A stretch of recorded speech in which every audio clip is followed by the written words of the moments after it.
I'm Rebecca at the Dry Eye Shop in Poulsbo, Washington, and I haven't done a video in forever, but tonight I'm going to try tackling something very simple, which is just what my kind of normal nightly routines are, or rather what my theoretical nightly routines are and how the reality sometimes works out.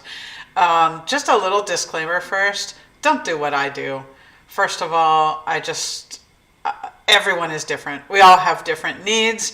And then there's things I do that are probably not the greatest things for other people to do. But this is just sort of a realistic view of how stuff plays out in real life for one among many, many, many people who wear scleral lenses and or have dry eye. So for me, it all starts with getting my lenses out. And I don't take them out until the very, very end because I really can't see without them. So I stretch my day out as long as possible. When I know that I can live, if I don't have to look at a computer again tonight, then it's time to take my lenses out and then I can move on with things. Anyway, so getting my lenses out. Normally, I would be at home in my bathroom staring at the mirror and yanking a lens out, but I'm at the office staring at my computer, so this is going to look a little bit differently. So for once, I'm actually going to be good and put a towel down that would catch the lenses. Normally, what I do in my bathroom, in my sink, is put one of those little blue catch mats, the little rubber things, over my drain thing, and then I kind of partially close it so it's not sticking up and holding the thing up. But here, since I'm at my desk, or rather I'm at Allie's desk and Allie's on vacation, I'm just putting a towel down on evidence. It is a real towel for once. Down below where I'm working, just in case the lens falls out, a lens falls out and bounces. So let's see. I have a handy dandy pros case. These are like among the most prized things anywhere right now because they've been on back order for forever. And this is the only one I could find in the office, and it's a million years old, and the one I have at home is falling apart. And hopefully we will have some new pros cases back soon. Anyway, so, and this has a little catalyst from a clear care kit sticking on it. That's part of the kind of theory part. In reality, for me, most of the time, to be honest, I'm using the big brown bottles of hydrogen peroxide and I'm not bothering with a catalyst, but I didn't tell you that. Anyway, let's see. I'm going to really get ahead of the game, and I'm actually going to use clear care, and I'm going to fill this thing up. And I'm using a tiny little bottle of clear care that I happen to have in the back office. And of course, it's going to take about half of this to fill the thing. I know what lots of people do is they don't fill it up to the line. They make their own line based on where their lens kind of lives in the thing. But I'm going to be good and fill it up to the line. Okay, so there's some hydrogen peroxide. Now I'm going to get my lens out. So one thing I would say I'm pretty consistent about when I take my lens out is I always get them wet first. A lot of people talk about getting their plunger wet. I don't bother with that, to be honest, although I tell other people to do it. I'm a lot better at preaching than practicing, but I always get my lenses wet. So this just happens to be a vial of saline that was sitting on my desk, and I'm going to dribble it all over my eyes. It just feels so darn good. It's a little bit messy, but that's all right. Then my handy dandy Dmv Ultra Remover. These are, I mean, almost all of us use the exact same thing. Theoretically, I do not store it in one of these sealed containers that they come in from DMV because that's a bad idea because it's going to get moldy, it's going to get bacterial, whatever. Really, most of the time, I take like one of these scleral cup containers, pull it in half, and I just leave things sitting in them, sticking up in my bathroom. Anyway, so some people are looking down at a table when they take their lenses out. I am looking straight out, straight into a mirror normally, spreading my lids, attaching this on and pulling it straight off. So this is an edit I'm having Emily make afterwards because when I watched my recording, I watched myself taking my lens out, and to me, it must have been just the angle of the camera on Allie's Mac because it looked like I was glomming the plunger straight onto the middle of the lens, and that is totally not what I do. So I'm going to try and find a way to show a little more realistically how I take out a lens I suppose that means I need to develop a warmer, fuzzier relationship with the camera and actually look at it rather than my face on my screen. So I want to try to show what that positioning looks like. I would never, ever put a plunger on the middle of a lens right in the middle of my eye. I always put it out at the edge. Anyway, here goes. So I'm aiming for 4 or 5 o'clock on the lower side and straight out. Yeah, so you can see where I have the plunger attached to it. That's where I'm aiming for with it. I'm going to try that again with the other eye here. Plop goes one. All right.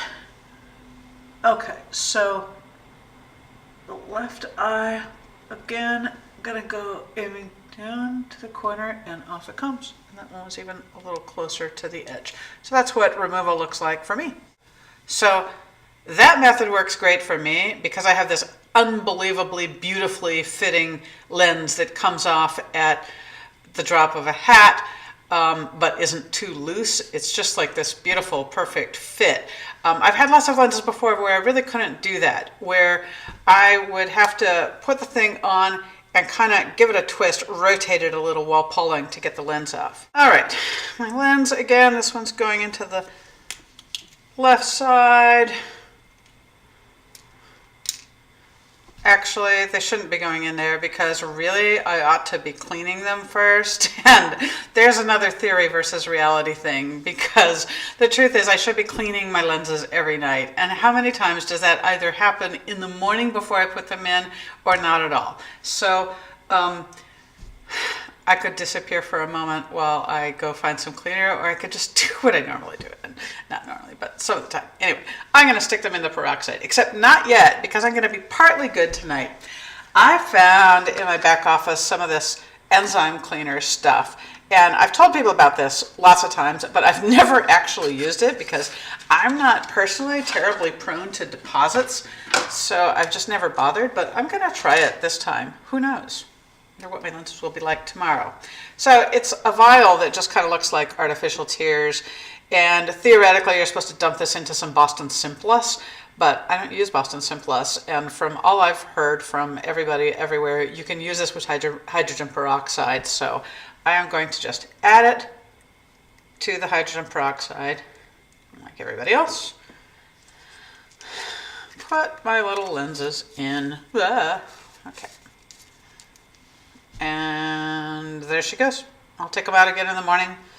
And depending on my mood, I may or may not use a rub cleaner. Okay, on to the next step, or the next theory. Now, I've been meaning to do a little video about how I care for my eyes in terms of dry eye at night for a little over a month. So what I did was I took all of my stuff from home that I use and I brought it to the office and I put it on the counter intending to do a video that night. And here we are a month later. I haven't done the video and I haven't used the stuff, so my eyes are feeling really super neglected, and that's one of the reasons that I'm doing this video tonight, so I can get it over with and take the darn stuff home. So what I like to do first is a warm compress. There are about 10 billion different ways to do a warm compress. You can go the whole hog and use a tranquilized goggle with the heat inserts, and those are really nice. And fancy and all that. You can use a normal microwavable thing, a brooder bag, or one of the white ones where, you know, every last darn one of them is made at the same factory in China with a different logo on it. I don't know. There's the Oasis ones and the Hydrate ones and about 500 other brands. They're mostly kind of the same, little silica beads or something like that. They're all good. They're washable and all that. But the thing I use is my, not surprisingly, Rebecca's rice baggie, and this is really not a marketing pitch. It's just actually what I personally like. It has everything against it. You cannot wash it except for the slip cover part. I mean, you can take this cover thing off. I'm not going to take it all apart because it's too much of a pain. But it's got this thick washable slip cover. You can even toss it in the washing machine, right? But you can't just wash the whole thing. The rice bag itself just has to be replaced now and then. You can't get it wet, so you can't do moist heat or anything. But to me, it's simple. I like it because it's just all organic. It's soft. It just feels good on my eyes, and I just like to do what feels good. So I'll be right back. I'm gonna go microwave this. Tom. So how long do you microwave a compress for? Totally depends on your microwave. I have no idea how long the one at the office will take. At home it's 25 seconds, but that's one of those great huge microwaves. Here it's probably going to be more like 40, so I'm just about to take it out and test it. Almost, not quite. Okay, so I microwaved this for about 50 seconds in one of these teeny, puny $40 Walmart microwaves.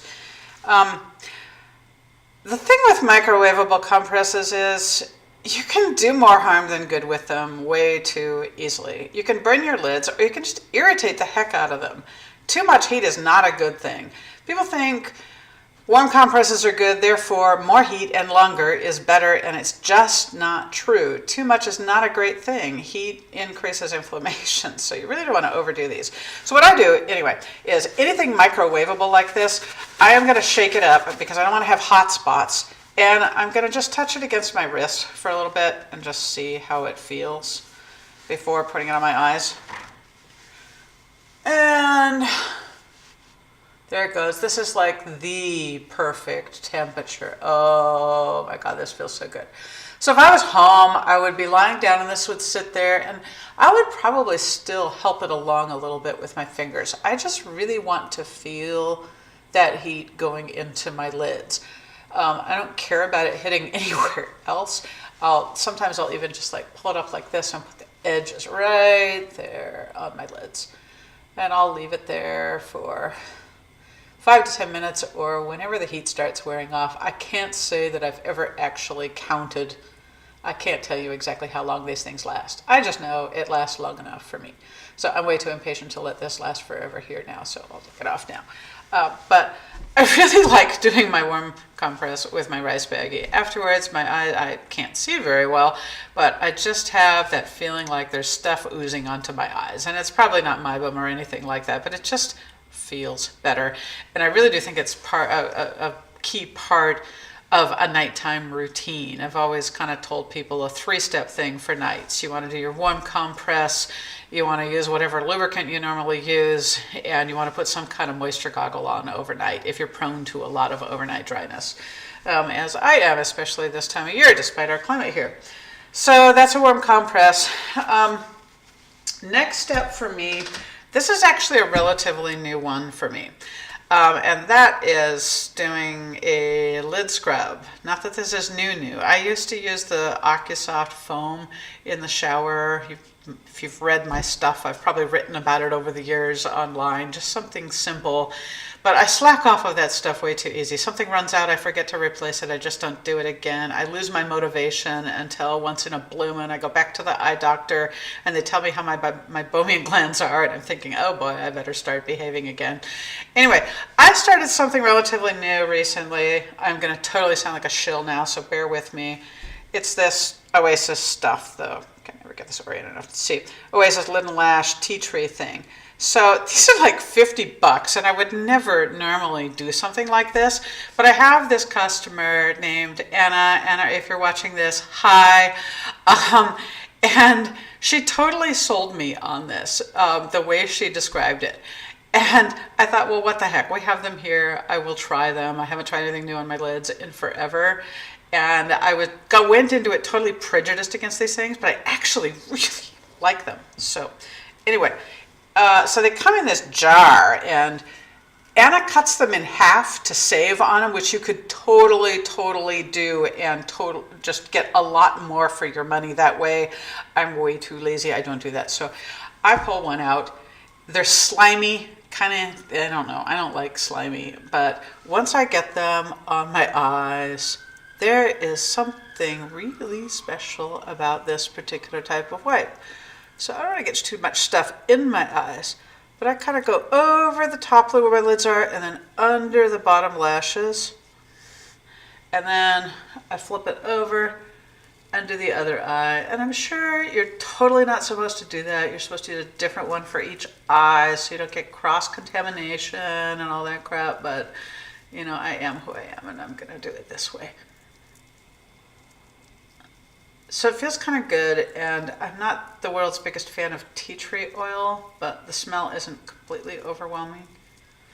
So I have to say, using those, I just think my eyes kind of feel a little better in the morning than they had been without. And this jar has been sitting here at the office for an entire month waiting for me to do this video. So I'm really happy to have this over with now so I can bring it back home and continue doing it, because actually my eyes have been pretty bad this month. Not because I'm not doing my tea tree wipes, but just because I'm not taking care of them in general. Anyway, so that's the wipes. What do we have left? So normally I tell people whatever goop or stuff they put in their eyes overnight to use. Personally, I just don't do goop in my eyes overnight. I just have a really low tolerance. I don't do well with any of the viscous things, the ointments, the gels, most drops even, I just don't like anymore. But then I am blessed. I am very fortunate. I don't have extreme dry eye the way so many people do, and I can get away without using heavy stuff overnight. So I go more for the moisture goggles and kind of tend to leave it at that these days. So I wax and wane with moisture goggles. I have been through every one of them on the planet, I think, and I have my favorites over time, and sometimes I just hate everything and stop doing anything. Sometimes I go through periods where my eyes are so dry overnight, I just tape them down so I don't have to worry about anything, no erosions, no nothing. I'll just feel better in the morning. But I have been on this kick for a while now with the Tranquilize XL size goggle. So I went for years telling people, don't use those at night. They're just way too big. They're too bulky. And then I started using one at night after Chady was. And I was like, wow, where have you been all my life? I found I actually really like them. So I'll show you a little bit. There's just something about the bigger size, and it's okay, partly I have a big round face and all that, but it's really that the regular size Tranquilize is just smaller and kind of put more pressure concentrated on all points right there on my eyes. With the bigger one, it's all more spread out. It just feels more gentle and something more luxurious about it. So normally I would just be running these under the faucet, some cold water, but right now I have this actual bowl of water on my desk. So I'm soaking the pads in that, squeeze them out. I actually like to leave them really super wet and just almost still dripping. So got my goggle. If I can figure out how to orient them. You know, the shape on the XL size, the pads, it's just kind of a little harder to see the cuts and which direction they go and how they fit. But I think it's that way.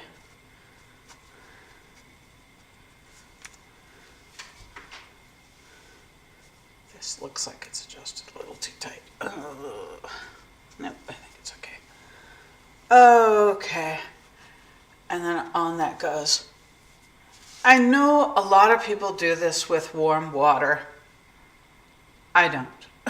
I really like cold water in those pads. And for some reason, this isn't quite doing it for me. So I'm going to take it out, and I'm not going to push these pads quite so far back. I'm going to let them stick out. Take that back out and let it stick out a bit. So I really want to feel those pads on my lids. All right, there we go.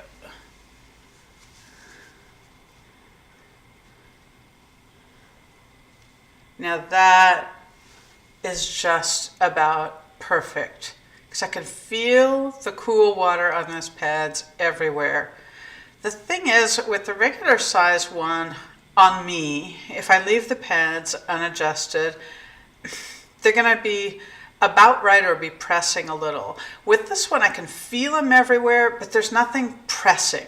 I know it can be that way till morning, and I will be good.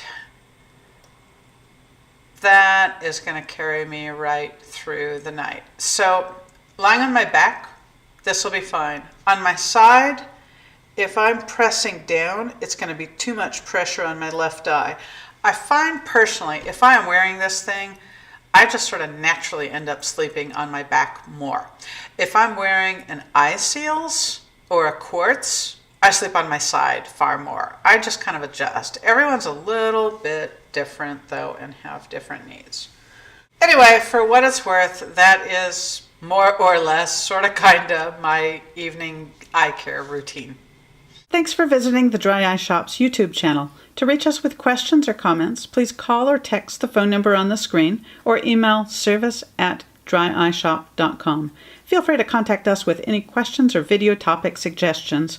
Additional resources are currently shown on the screen, and they can also be found in the description box. Please don't forget to like this video and subscribe to our channel for more Dry Eye Shop content.